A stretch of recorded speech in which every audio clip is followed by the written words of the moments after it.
Hello, my name is Benjamin Hart. I'm an American attorney and the managing director of Integrity Legal here in Bangkok, Thailand. As the title of this video suggests, we're discussing delayed filing of marriage visa cases, CR-1, IR-1, and K-3.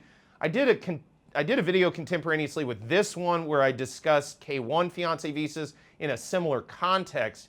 What are we talking about here? Well, oftentimes I'll be talking to someone who's looking to get a visa for their spouse to the United States, and they have some prevailing factors in their lives that may cause them to not be able to necessarily process that. Well, they don't necessarily want to move just on a dime. They're not trying to get their spouse into the United States as quickly as possible. They just want to have the option, so to speak, down the road. The issue I'm bringing up here is oftentimes I'll be talking to people and they'll say, well, you know what, I'm just going to go ahead and wait to file. And sometimes, not always, sometimes I think that they fail to really grasp just how, quite honestly, inefficient the U.S. immigration system presently is. As discussed in the video I talked about K-1 fiancé visas, similarly for immigrant spouse visas and even the non-immigrant K-3 visa, the process can, I think, pretty justly be described as sort of Byzantine and neo-Soviet. The system has multiple redundancies, especially when you're dealing with immigrant spouse visas in the CR-1, IR-1 category, where then you have to deal with the National Visa Center and all of their nonsense. Again, it has multiple redundancies, and there's multiple places where cases can get caught, if you will, sort of like a log jam.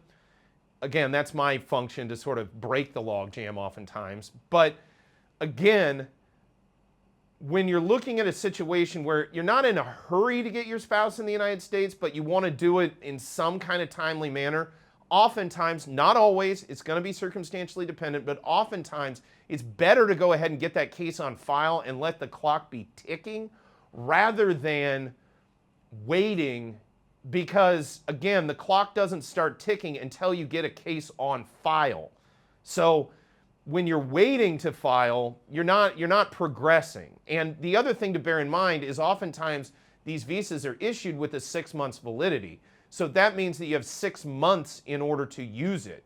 You don't have to immediately just travel to the United States. Now again, based on the circumstances of a given case, that validity may be truncated depending on documentation and the expiration thereof in the underlying case file. But that said, in the vast majority of cases, you're going to see a visa issued that you can use within 6 months. It has a use by date, if you will, of 6 months. So it's not like you immediately have to go. So the point is, in these situations where somebody's not overly in a hurry, I don't like to put, and don't ever let anyone push you into, seeking immigration benefits that you may not otherwise want. But I think a lot of folks do fail to truly comprehend the inefficiency of the overall system. And for this reason, it's a good idea to really fully understand what the timeline is you're possibly looking like, including asking somebody like me, a professional who's dealt with the immigration system for years, asking us just straight up and saying,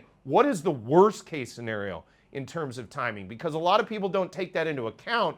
And I'm not saying all cases go into a worst case scenario, but a certain subset, a certain percentage do.